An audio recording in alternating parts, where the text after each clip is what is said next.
Hi everyone, I am Zoe. I am a campaigner on the rights of migrants and on migration policy in the UK. So I get really interested and excited when people put out content where they claim that they have solved the issue of asylum seekers reaching the UK in small boats.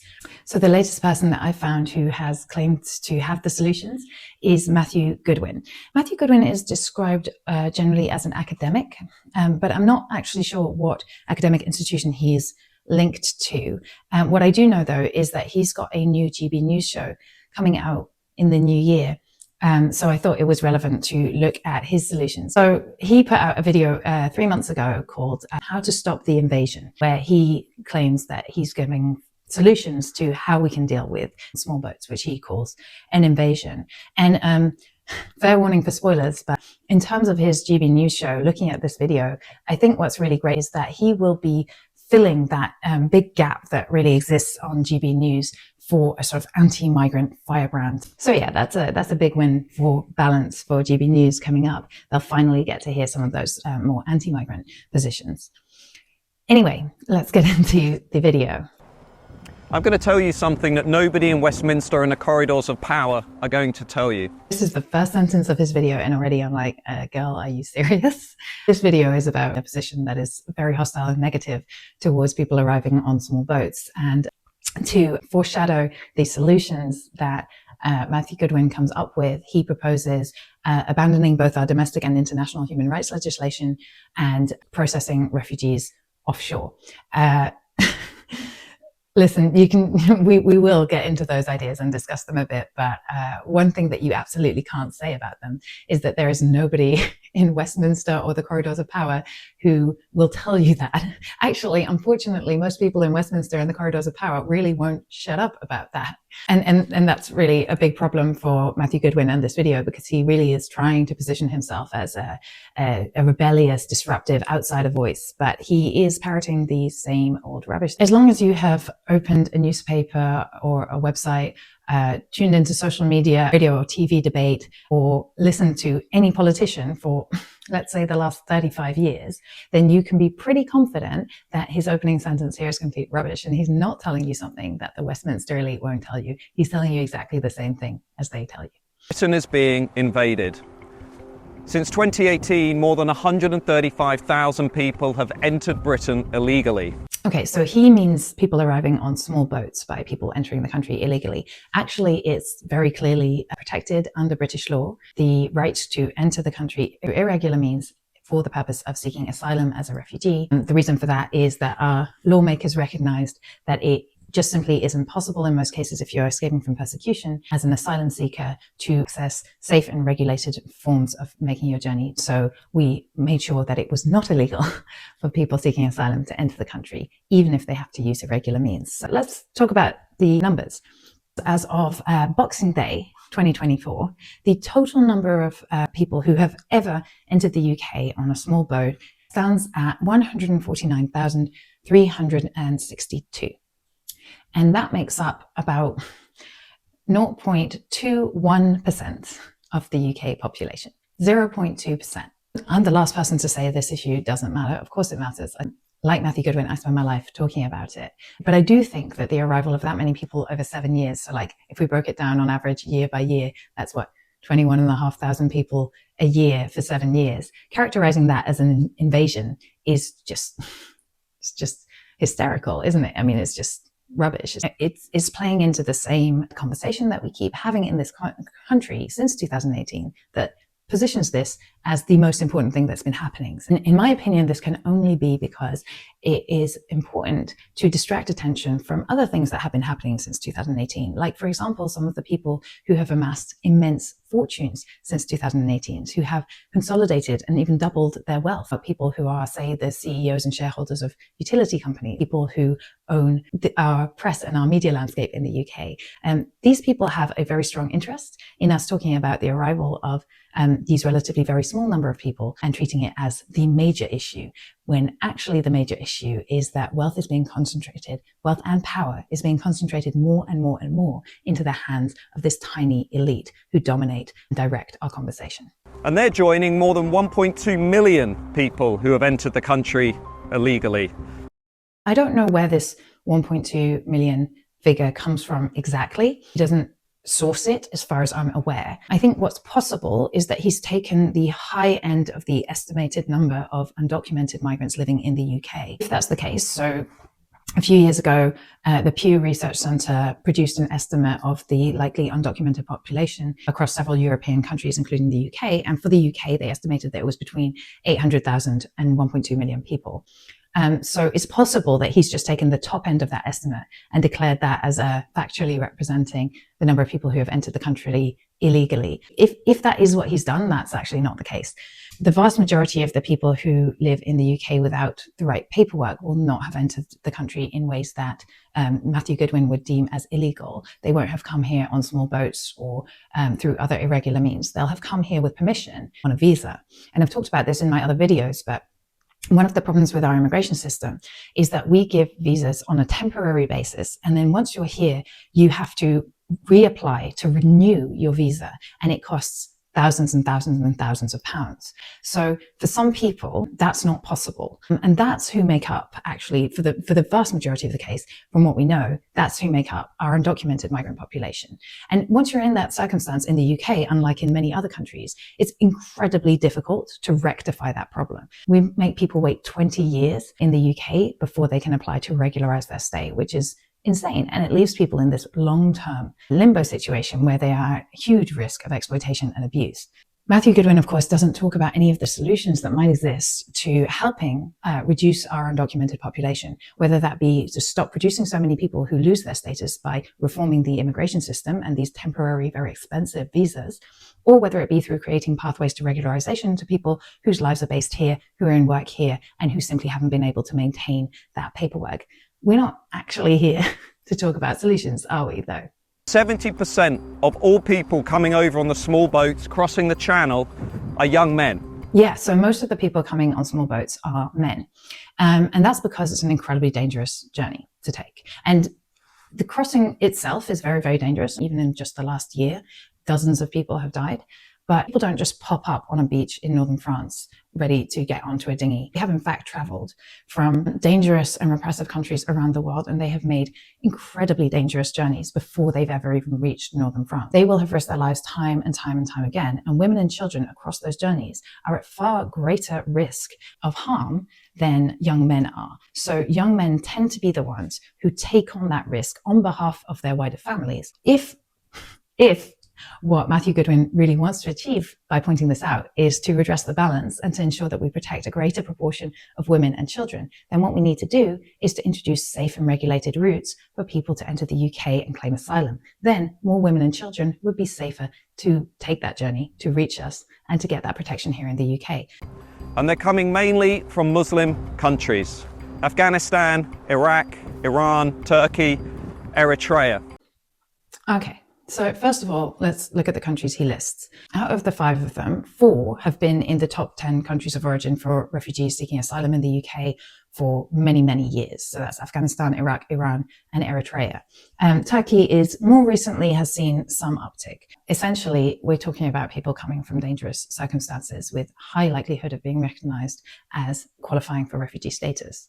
And I do think I have to point out, even though it's become sort of so obvious to almost seem inconsequential, that highlighting the arrival of Muslim migrants as a negative is racist. And if you sub in any other race signifier for the word Muslim here, of course, it would cause an outcry. But it has become totally banal to express prejudice and hostility towards Muslim immigrants. But it shouldn't be, and we should call it out. There are more than 4 million Muslims living in the UK. They are worthy of as much respect and consideration as any other group. And the prejudice that is expressed against Muslims, just a small part of a much wider discussion that is going on across Europe that has been gaining momentum, that is leading us as a continent in an incredibly dark direction.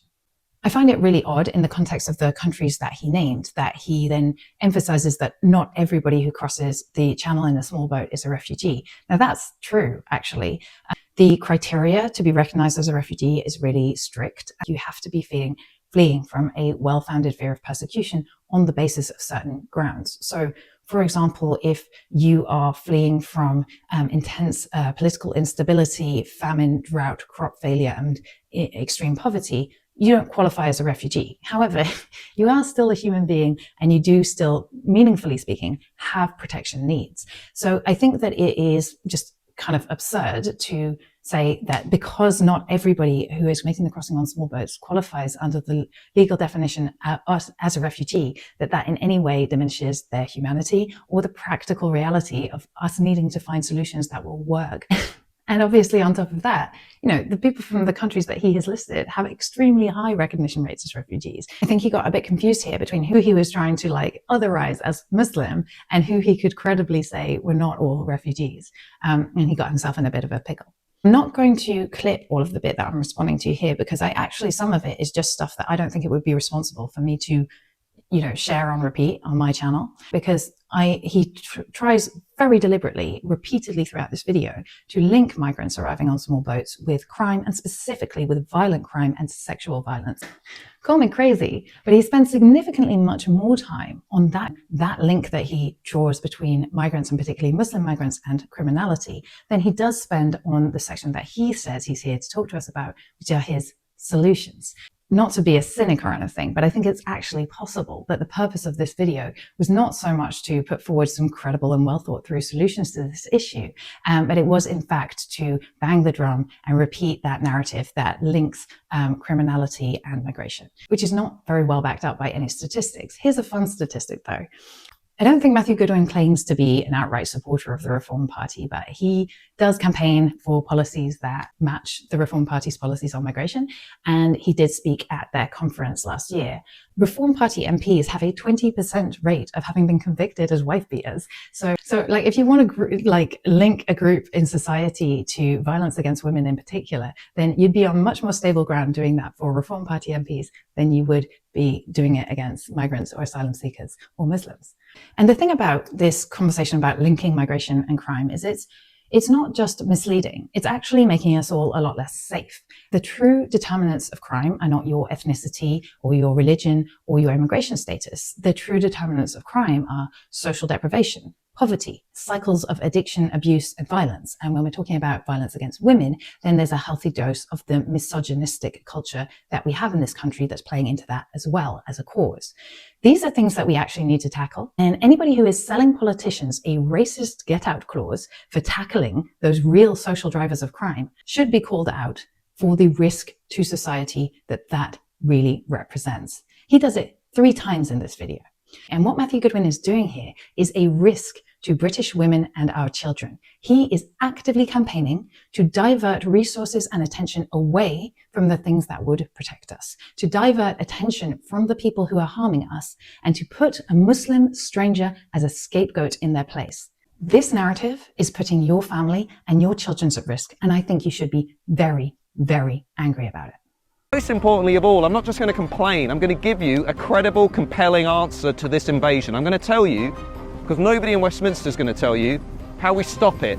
Yeah, I mean, that would be great, wouldn't it? It would really be fantastic if Matthew Goodwin actually spent some time talking through how the solutions that he thinks would solve the small boats crisis or stop the invasion, as he puts it, would actually work. But that's not what we get. We're about to go into 10 more minutes of, I guess, what constitutes Matthew Goodwin's analysis of the problem. And then we get a full 60 seconds dedicated to the solutions at the end. He doesn't explain in any depth. He doesn't break down or even give a credible theory of change for why doing this thing would result in this outcome. Once again, the cynic in me just believes that maybe that's not really the point of this video. Welcome to Calais, France. This is where the invasion begins. No, you've said it yourself, babe. This story doesn't start in France. This story starts in Afghanistan, in Iran, in Eritrea, in places where people are experiencing real danger and need to flee. Anyone who tries to tell you that this story starts in France is taking you for a mug.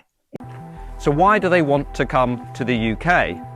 Because if I'm being honest with you, we're a soft touch. If the UK is a soft touch, then that would not provide a very good explanation to why so many more people apply for asylum in France and in other European countries. The UK received about 7% of asylum applications made across Europe last year. if we really are a soft touch and are giving away so much more for free than the others, then, well, the memo hasn't reached the asylum seekers, has it? We give them a low wage, low skill, Deliveroo economy where they can find work. What this conceals not very well is good old-fashioned British class prejudice here. The worst thing you could possibly be to him, it would seem, would be a low-paid worker trying to get by in a gig economy built by tech billionaires. But Matthew Goodwin's solution isn't to regulate the gig economy companies to ensure that their workers have the rights to things like sick pay, paid time off, a decent minimum wage. He is here purely to create the link in your mind between people who are working in low-paid and despised areas of the economy and migrants. England just over there. And the French, you know, they could stop this crisis if they really wanted to. They could put buoys in the sea to disrupt the boats. They could flood these beaches with police and the army. Yeah, they could just stop it like that if they wanted to. The French have, 5,500 kilometers of coastline. I mean, can you imagine them trying to flood their beaches with their army? I mean, just a quick Google suggests that their army has 114,000 members. So if they put absolutely the entirety of their army along their coastline, they could have one person every 50 meters along the coast, right? Is that what he's after here? And then what? And then what? They just stay there? I mean, like, there's no one left in the reserves to come in and take over the night shift. How long is this supposed to go on? How long should the French continue to barricade along their entire coastline in order to protect the UK from taking in and processing the claims of any asylum seekers? Because, of course, let's not forget that while they were using up their entire military capacity to patrol their beaches, the French would also have to be adding on asylum claims that they would have to process in their system because the UK doesn't want them. And that's a good enough reason for the French to do this. Does that sound plausible to you? Of course it doesn't. Now, where he is right is he talks about how much money the UK sends to the French government for the purpose of enacting these patrols. And he says it's a waste of money and that we should stop paying. And me and Matthew Goodwin fully agree on that. We should not pay another penny to these failed border patrol operations. That money should be going into our communities. It shouldn't be being sent across the border because all it does there is it makes the attempted journeys that people are taking more dangerous. More people are dying because of these patrols that we pay for, leaving at parts of the coast where the water is deeper and the crossing is wider. That is why the number of deaths has increased along with the amount of money that we're paying for the French to patrol their beaches. This doesn't work. It has failed. It has killed people. Unseaworthy vessels, they've left from an unauthorized point. Now, because France won't take them back and because many of them come from what we call unsafe countries, the last government came up with something called the Rwanda Plan. Right, okay, I know this is childish, but this man deserves to be laughed at. He paid all that budget to get that nice drone shot of him in a dinghy in the channel.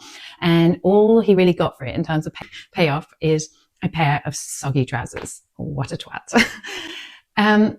In this section, he spends a while talking about the Rwanda plan. He talks about Australia's offshoring plan, which is quite different. Gets it all rather confused, and it wasn't clear to me which part of it I should really clip.